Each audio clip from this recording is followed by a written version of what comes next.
Morning, Mr. Westbrook. Mr. Westbrook, you're charged with assault of a family member. You're facing up to a year in jail and or a $4,000 fine. We are going to do probable cause. You have the right to remain silent. Anything you say can or will be used against you. You have the right to have an attorney present. If you cannot afford one, one will be appointed to you, sir. Yes, Judge. On November 10th, 2024, the officer was dispatched to a residence in Harris County, Texas. The officer made contact with the complainant. The complainant stated the defendant, the complainant's son, and the defendant's friend had broken a window to get inside the night before. The complainant stated that she woke the defendant up and told him his friend had to leave. The complainant stated that she questioned the defendant about her missing prescribed oxycodone, and the defendant became irate, and the defendant struck the complainant with an open left palm across the right side of her face, causing pain. The defendant began to destroy the residence, grabbed a kitchen knife, placed it to his own throat, and fled as the complainant was on the phone with dispatch. All right. Mr. Westbrook, I'm going to find that there's probable cause to go forward with your case. I'm sending you now for a drug test. I want to know what, if anything, is in your system. You're not to use alcohol, illegal drugs, unprescribed controlled medication. If I find that you're using, I will put you in custody. If you have a problem with drugs or alcohol, Mr. Westbrook, you better tackle it, because if you don't, I'm going to do it for you. And I promise you, you're not going to like the way that I do it. Do you understand? Yes, Your Honor.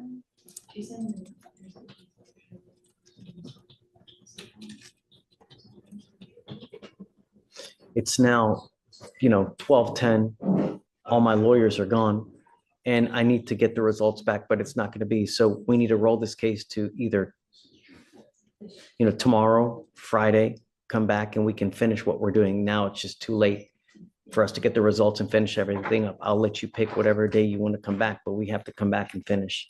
Sir, How old are you? I'm 19, sir. What do you do for a living? Right now, I'm just working at a fast food place, trying to get back into college. Who do you live with? My mother, well, that's who I was staying with. I don't want to talk about the case. I only want to know what you're doing in life and see. I'm trying to get back. I'm trying to go to college, get my trade school to become a welder. That would be fantastic. I tell you what, there's no better way to make a killing than getting a trade like that. Then it's a great idea, Sure. right? Unless you want to go the school route, either way, but you got to do something, because now is the time that you build your life, not at 46, at 48 to try to say, well, you know what, I'm going to go to college now. Most people have their careers by then. Sure. All right. So, we're going to send you for a test now. We'll have you come back and then, we don't.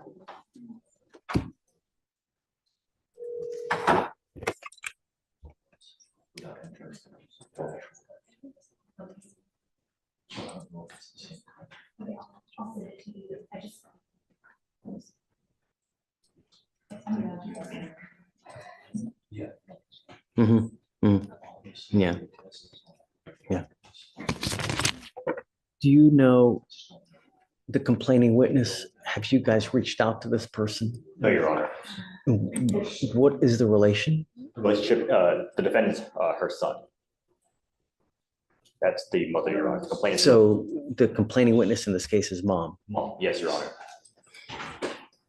I want you to understand something, Mr. Westbrook, that I'm issuing a protective order and your mom is now labeled as a protected individual. You cannot commit family violence or an assault against this person. Commit an act in furtherance of an offense under section 42.072 of the Texas Penal Code, which is the stalking statute. You cannot threaten, harass, use another person to communicate a threat or harassing behavior. What you need to understand is what is threatening or harassing doesn't matter what you think. It's how she perceives. So if I go like this, is that threatening or harassing? It most certainly is. And it can land you back into jail if you threaten or harass your mother. Do you understand? Is she here now? I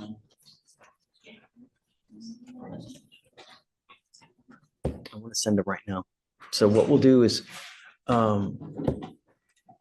guys, this is Westbrook.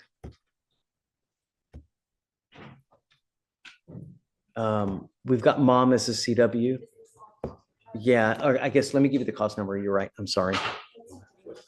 It's 253-8133. My concern is that when we have these cases and no one has spoken to the complaining witness, I order no contact. How are we going to do that here? Let me see, if I can step out and try to contact her. Yeah, do you mind? Let's see if we No, I don't can, mind. please. All right, so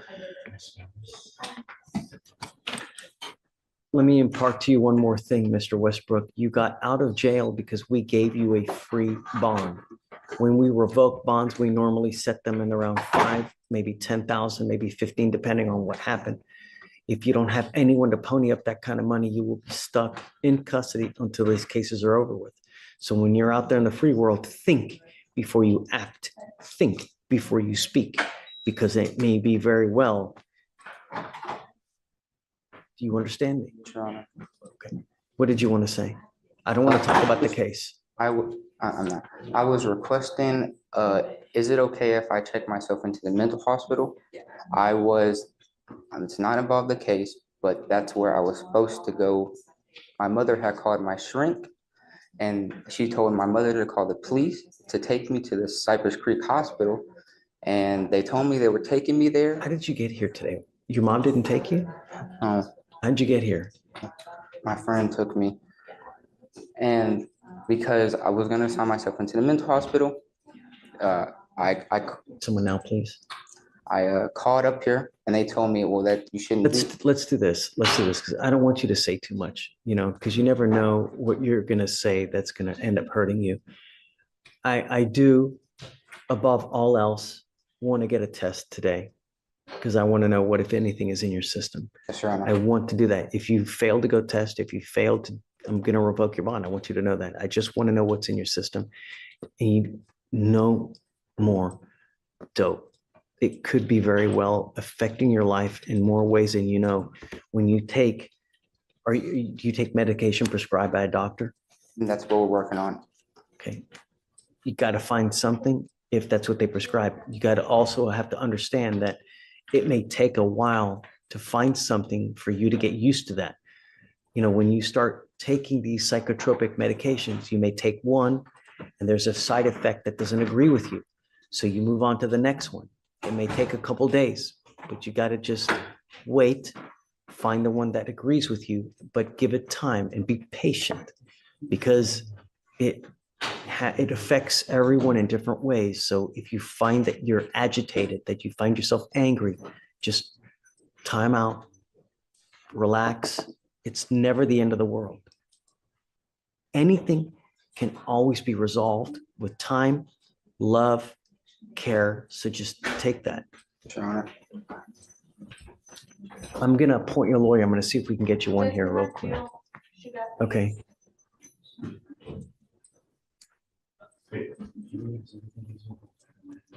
Jillian, this is Mr. Westbrook.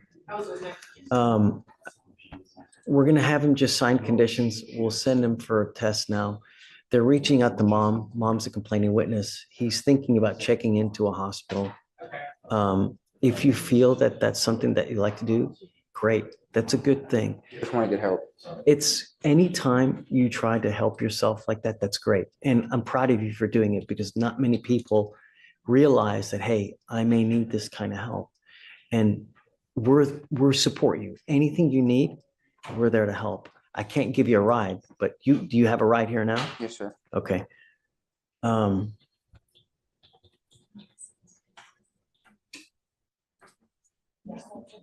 I guess bear with me a second. Just take a seat for me. I just want to wait to see if she was able to get in contact with your mom.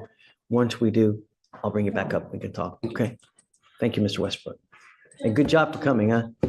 Would you like him to return to address results? We're not going to return. We'll send him off another day or two. He's very distraught as to why this was filed. Did an assault occur? She says that when he's having episodes, he flares his arms around and sometimes it could strike her, but it's not like intentional, is what she said. And she said she's not afraid of her son. She is upset that this happened when they were supposed to help him. She was just very distraught, Judge. And I don't It have really any. makes me mad how people ask for help and then you know, instead of taking someone or helping someone into a facility, they just arrest because it's easier to arrest. We've literally So set up a system now to where it's just as easy to not arrest them and they the still hell arrest is, them. what, I don't understand people. I can mean, see if they didn't take them to Cypress Creek, they took them to wherever the designated location is, but there's a whole, like, it's just as simple now to take them where they need to go. No, I agree, Judge. I We don't need know. to start holding people accountable. Yeah. Yeah, she's very distraught and she So, said that he's on the way to. Did an assault occur? She says no. She said no assault occurred. Is there evidence that an assault occurred? Judge, this was just. Right? Because we know a lot of people recant, but do you have any evidence that one occurred? I don't have anything right now, Judge. It was only filed 3 days ago. It wasn't even set for arraignment until, it was set, yeah. It's not even set until the 18th for arraignment, so I really don't have anything besides the offense report right now. So I can't look at body cam and see if she made any statements on scene. All I have is this read. Will you read to me the DIMS again, I guess? Let's, You want me to read the DIMS, Judge? yeah, or Yes. whatever you got to detail. I have the case jacket. Do it, Okay. please. On November 10th of 2024, officers were dispatched to a residence in Harris County, Texas. Upon contact with the complainant stated that the defendant, her son, and the defendant's friend had broken a window to get inside the night before. The complainant stated she woke defendant up and told him his friend had to leave. The complainant stated that she questioned the defendant about her missing prescribed oxycodone, and the defendant became irate, and the defendant struck the complainant with an open left palm across the right side of her face, causing Okay, all right, pain. so mom says that this happened? This is, yeah, according to the DIMS, but she told me something completely different on the phone. Michael, what do you think?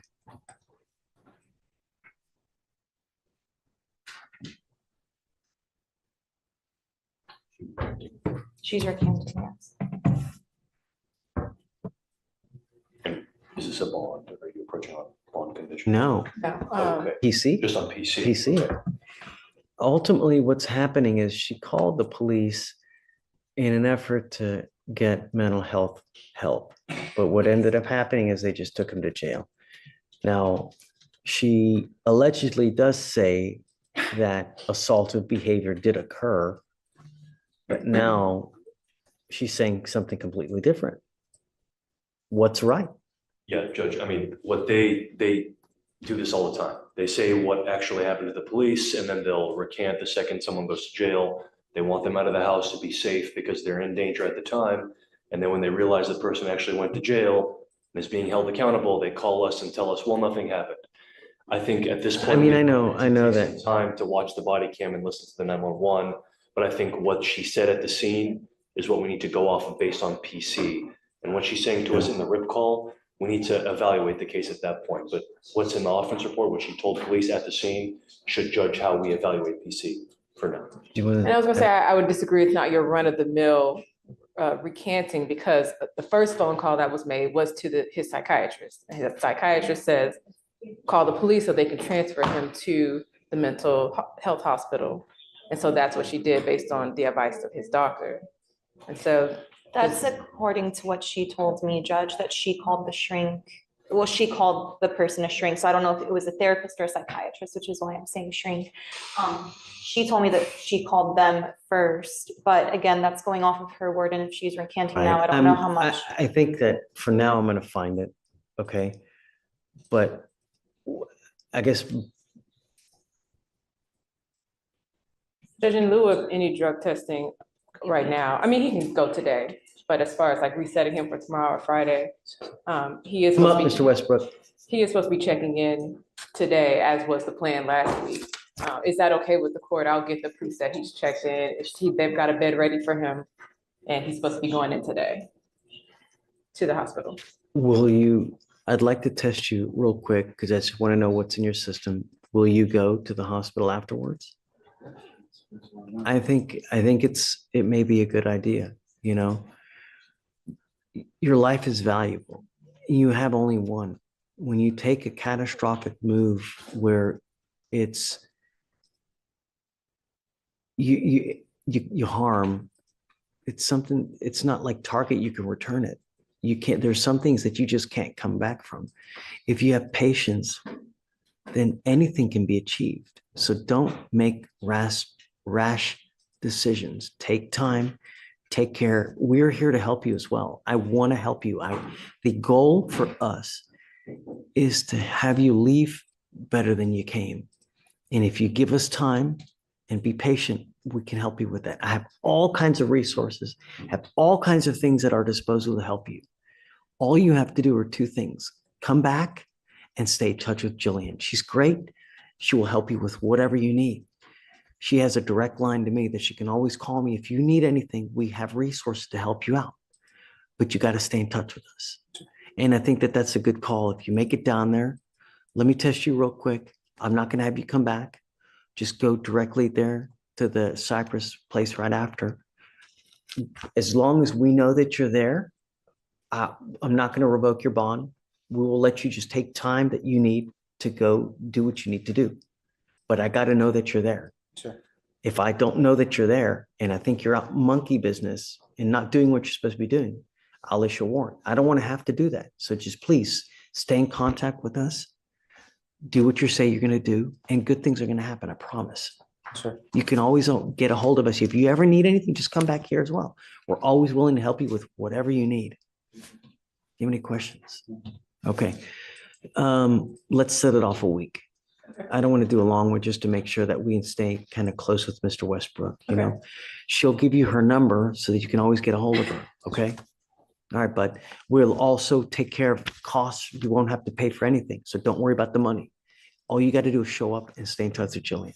Sure. All right. So, quick question.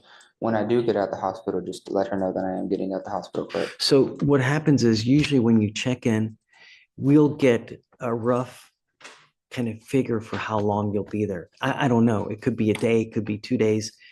The idea is to get you as the best way you can. And it may take a day or two, it may take a week. I don't know, but stick with it. Yes, sir. You know, take your time.